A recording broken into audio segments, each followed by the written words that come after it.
Hello, welcome to Just the Tip number 3. No one is unfortunately elected to receive the tip today, so I'm just going to go off the top of my head. So today we're going to talk about bench press training and the one secret tip that scientists hate. So with bench press training, there's a lot of people say you need to do a lot of different things. A lot of advice say you should do a lot of different implements, a lot of different kinds of presses, so shoulder presses, incline presses, decline presses, bench presses, dumbbell presses. A lot of big equip lifters think you should do a whole shitload of back work. Some people who are scared of bench press and think your shoulder's going to fall off as soon as you look at the bench press think you should do a minimum of 2 to 1 pressing volume or pulling volume to pressing volume. Some think you should do 3 to 1. Some think you should never touch the bench press or you'll get cancer. What I'm going to share with you is just my kind of experience with training bench press and what's worked and what hasn't in the past. And there's one thing will come out the RA, and that's the one tip that scientists hate. We'll come up at the end of this quick video. So the first thing we're going to talk about is when I first started doing bench press. When I first started doing bench press, I only did it once a week because I was following a typical bro split. So I would do chest and back on a Monday because, Monday is International Chest Day. And with that, I would do, first exercise would be a superset between bench press and wide grip pull-up. On that, I would do 1 set of 12, 1 set of 10, 1 set of 8, 1 set of 6, and I would just go as heavy as I could do every week. The rules were, if you reached the reps with the weight, so for example, the first set, if I had a set of 12, what I would do the next week is I would just up that weight by 2.5 kilos. And I would do the same for all of the weights. So, for example, if my pyramid was 90, 100, 110, 120, if I did 90 for 12, and that workout, then I would move it up to 92.5 the next week, and so on and so forth. That was pretty good. That was a good program for me. That got me from pretty much jack shit up to 170 kilos, and then I had quite a bad shoulder injury. Pretty sure I tore my labrum doing dips. Later on, I didn't have any access to physiotherapy then. I was just a student. When I eventually worked within pro environment, and I got a few physios to look at my shoulder, but the one that I trust the opinion of, and I think sounds more accurate, reckon that I've got a labral tear in at least one of the shoulders, not 2 shoulders. But I, of course, didn't go seek any help at the time, just riding around in agony for 2 weeks and then couldn't bench press for 6 months. But anyway, that was good enough to get me up to about 170.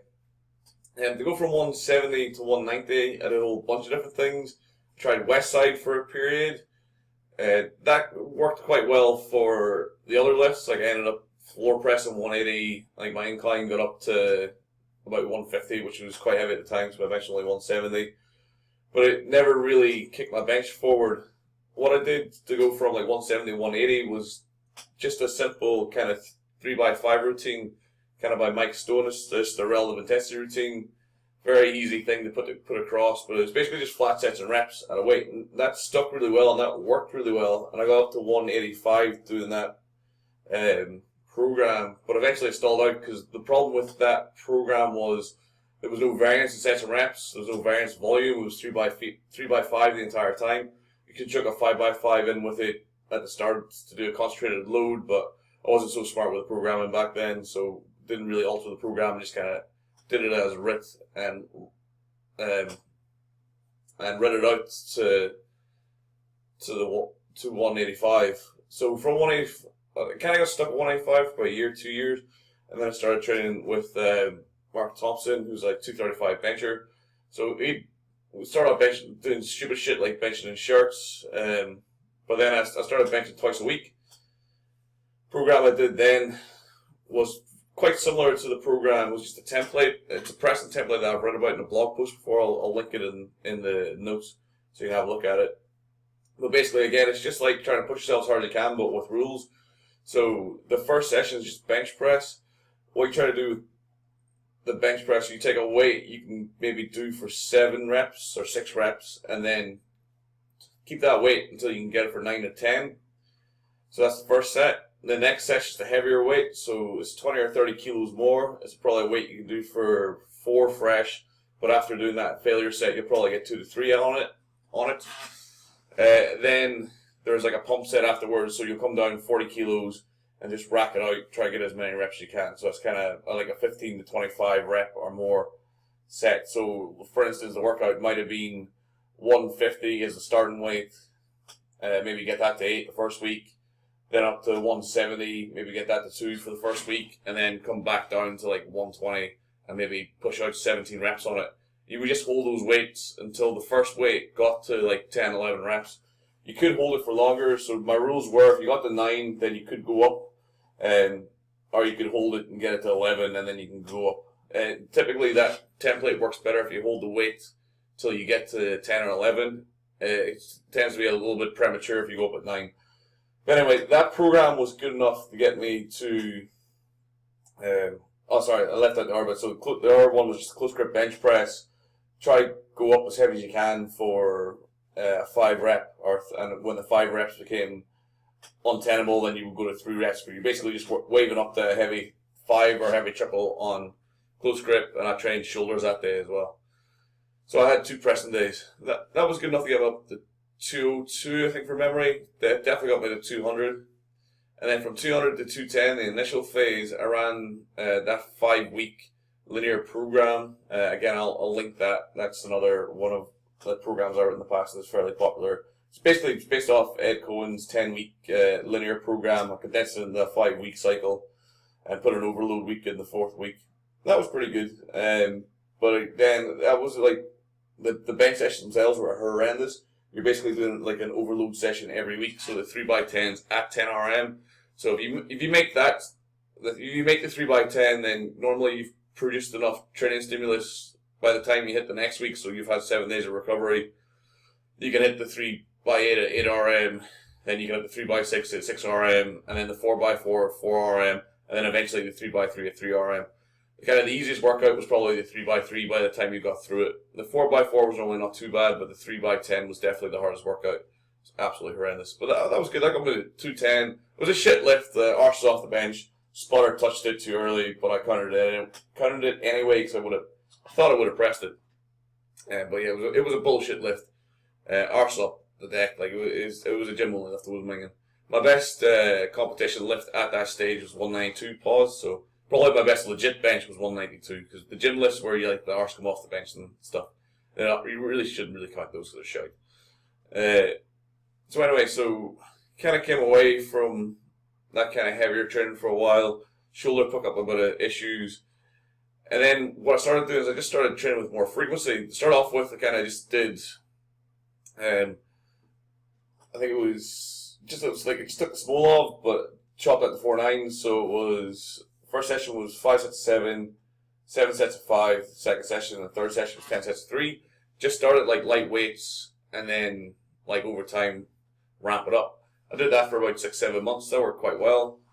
And then more recently, what's really kind of helped tremendously has been just taking on more of the board. So that's been part of my training for about 2 years now. I've been doing that kind of sub-maximal, higher percentage, higher volumes, but the way I was doing it, I wasn't really applying the volumes as smartly or as well as I could.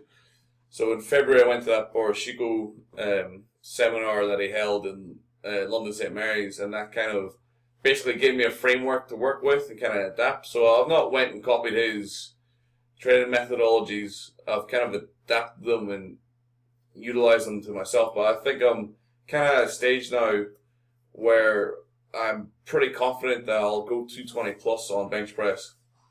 Touch and go in the gym, I reckon. Could do 215 at the minute. I've done 210 really easily. I've done 200 in the gym, and I've recently benched 207 kilos in competition with a bit more left in the tank there. So that's 15 kilos on my competition bench press. I'm fairly heavier, like about 10 kilos heavier than I was when I did 192. So you got to obviate for that as well. But the one secret tip I think that scientists don't want you to hear is that to get better at bench press, you should do more bench press. The one thing those programs were lacking in was frequency, apart from the kind of middle one where I had 2.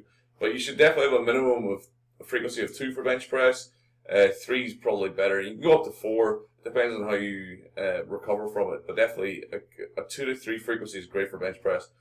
And rely more on volume for bench press. Don't rely so much on intensity for it or intensity of effort, like resist to failure and stuff like that. Things like barbell presses on different planes are helpful, but I don't think they're the be-all and end-all. It's not something that I would advise you go ham on. And upper back work, it's not really that helpful, to be honest. I do think it's good to have in your program as a general thing. I'll do it 3 times a week, 2 to 3 exercises, 5 sets of 10. Don't need to go crazy on the weight. It's not really a strength thing. It's more of a volume thing, and it's more of a bit of muscular balance within the upper body. It's not something that I would hang my hat on as scientifically valid or something that I would say that was 100% true. It's not something you should 100% do, but I do think it seems rational. It seems like a reasonable training practice. But trying to get stronger on your back or hammering the shit out of your upper back, can't really see the utility of it unless you're using a bench press shirt, in which case it will objectively help because you need to pull the bar down a touch. But if you're a raw bencher, back work, it's reasonably important, but I can't really think we can say that it's super important or something you should fuss about, really. Okay, thank you very much for watching. That'll do for the tip today. Hope you've enjoyed receiving the tip once again. As we mentioned in the podcast yesterday, I will be recording the Online Strength Coach podcast, episode 46, live tomorrow at 1 o'clock. And that's hopefully if no one walks in the flat at that stage. Thank you very much for watching, and I'll catch you in the next one. Cheers.